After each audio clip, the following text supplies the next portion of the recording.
అమెరికాకు ఇరాన్ కీలక ప్రతిపాదనలు చేసింది. తమపై దాడులు చేయబోమని హామీ ఇవ్వాలని కోరింది. హార్మోజ్ జలసంధిపై తమ నియంత్రణ కొనసాగుతుందని తెలిపింది. యురేనియం ఎన్రిచ్మెంట్ ను అంగీకరించాలని ప్రతిపాదించింది. అన్ని ఆంక్షలను ఎత్తివేయాలని కోరింది. యుద్ధ నష్టపరిహారం చెల్లించాలని చెప్పింది. అమెరికా యుద్ధ దళాలను ఉపసంహరించుకోవాలని స్పష్టం చేసింది. లెబనాన్ సహా అన్ని ప్రాంతాల్లోనూ యుద్ధాన్ని పూర్తిగా నిలిపివేయాలని ఇరాన్ ప్రతిపాదించింది. అమెరికా దళాలను ఉపసంహరించుకోవాలని ఇరాన్ కోరింది. హార్మోజ్ నుంచి వచ్చే ఆదాయాన్ని ఇరాన్ పునర్నిర్మాణానికి వాడాలని సూచించింది. యుఎన్ఎస్ఏ తీర్మానాలను రద్దు చేయాలంటూ కోరింది.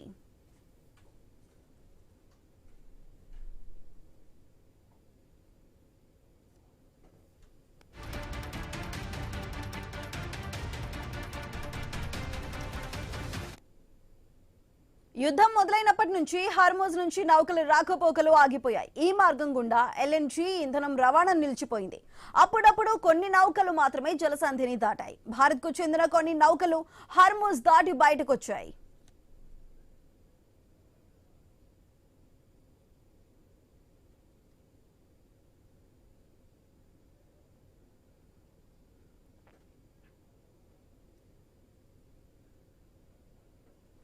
పశ్చిమాసియాలో యుద్ధంలో కీలక పరిణామం అయితే చోటు చేసుకుంది. ఇరాన్ కు అమెరికా డెడ్ లైన్ అయితే పొడిగించింది. మరో 2 వారాల పాటు కూడా దాడులు చేయబోమంటూ కూడా స్పష్టంగా క్లియర్ కట్ గా చెప్పింది. అయితే దీనికి సంబంధించి మరింత విశ్లేషణని అనలిస్ట్ కార్తిక్ గారు అందించడానికి రెడీగా ఉన్నారు. కార్తిక్ గారు నమస్కారం అండి.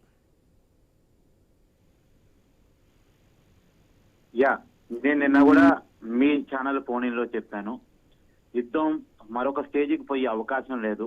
ప్రపంచం నుంచి తీవ్రమైన ఒత్తిడి ఉంది. ఒకవైపు గల్ఫ్ దేశాల నుంచి, ఈవెన్ అమెరికా మిత్ర దేశాల నుంచి కూడా యుద్ధాన్ని ఆపాలనేటువంటి ఒత్తిడి ఉంది. ఆ ప్రత్యేషణ యుద్ధాన్ని ఎక్కడ ఆపాలి, ఎలా ఆపాలన్న దానికి ఒక ఎగ్జిట్ పాయింట్ లేకపోవడం కాడే ట్రంప్ ప్రత్యేషంలో ఉన్నాడు. ట్రంప్ మాటలు కూడా మనకి అదే అర్థమవుతుంది తప్ప యుద్ధాన్ని మరింత ముందుకు తీసుకెళ్లగలిగే పరిస్థితులు లేవు. ఎందుకంటే ప్రపంచ ఆర్థిక వ్యవస్థ అనేటువంటిది ఒక కకలావికలం అవుతున్నటువంటి పరిస్థితుల్లో యుద్ధాన్ని పీక్ స్టేజ్ తీసుకెళ్లటం అనేటువంటిది అదే ఎన్ని రోజులు పట్టింది. పీక్ స్టేజ్ తీసుకెళ్లినా సరే ఇరాన్ ని పూర్తిగా క్యాప్చర్ చేసుకోవడానికి అమెరికాకి ఎన్ని రోజులు పట్టిద్ది అనేటువంటి ఒక రూట్ మ్యాప్ లేకుండా, ఏదో భూతల యుద్ధానికి పోవటమో లేదా సైనిక చర్యకి దిగటమో ఇంకోటో ఏదో ప్రాక్టికల్ కాదు. ఒక అనుభవం వేయటం మాత్రమే నైట్ కు నైట్ అయ్యే పని. కానీ అనుభవం వేయటానికి అది చివరి ఆప్షన్ మాత్రమే. దానికి ప్రపంచం ఒప్పుకోదు. ఒక్కసారి అనుభవం వేస్తే తర్వాత జరిగే పరిణామాలని అమెరికా ఫేస్ చేయాల్సి వస్తుంది. కాబట్టి ఆ స్టేజ్కి వెళ్ళలేని పరిస్థితి. కార్తిక్ గారు ఇప్పుడు ట్రంప్ చెప్తున్నట్టు 2 వారాలు పొడిగించినప్పటికీ కూడా తిరిగి మళ్ళీ చర్చలకు సఫలం కాకపోతే మళ్ళీ దాడులు చేస్తామంటున్నారు. అంటే దీన్ని యుద్ధాన్ని ముగించాలని ఉందంటారా, లేదంటే దాన్ని ఇంకా తర్వాత ఒకవేళ చర్చలు సఫలం కాలేదంటే మేము దాడిని కంటిన్యూ చేస్తాం, దాడులు చేస్తామని చెప్పి మళ్ళీ హెచ్చరిస్తున్నారు. మరి దీన్ని ఏ విధంగా చూడాలంటారు?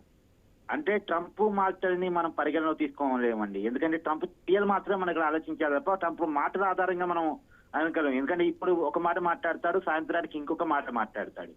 ట్రంప్ మాటలు కాకుండా చర్యలు, చేతల్ని మాత్రమే మనం పరిగణలో తీసుకొని మనం జరుగుతున్న పరిణామాలను అంచనా వేసుకోవాలి. అదే ఒక మాటల ఆధారంగా ఇప్పుడు నిన్న నైట్ ఎన్ని మాటలు మార్చాడు, రేపు తెల్లారుజాముకి అదే ఒక నైట్కు నైట్ నాగరికత లేకుండా పోయిద్ది అన్నాడు. ఒక నైట్కు నైట్ ఏం ఏదో వంతెన డే చెప్పి పవర్ పాయింట్ డే అని చెప్పి వంతెనలు పవర్ పాయింట్ క్లోజ్ చేస్తామని చెప్పాడు. కానీ ఒక విషయం మనం ఇక్కడ గుర్తించే, తాను భయపడిద్ది అనుకుంటే భయపడలేదు. తెగింపు ముందు బరి తెగింపు వెనక్కి తగ్గింది అనుకోవాలి. ఇక్కడ నిన్న చూడండి ట్రంప్ స్టేట్మెంట్, చివరి స్టేట్మెంట్ చూడండి. ఏది ఇంకొక 10 రోజుల పాటు సీజ్ ఫైర్ ప్రకటిస్తానన్న స్టేట్మెంట్ ఒక మాట చెప్పాడు. ఏమన్నాడు, ఇరాన్ కి సంబంధించిన 10 డిమాండ్లు మాకు అందాయి అన్నాడు.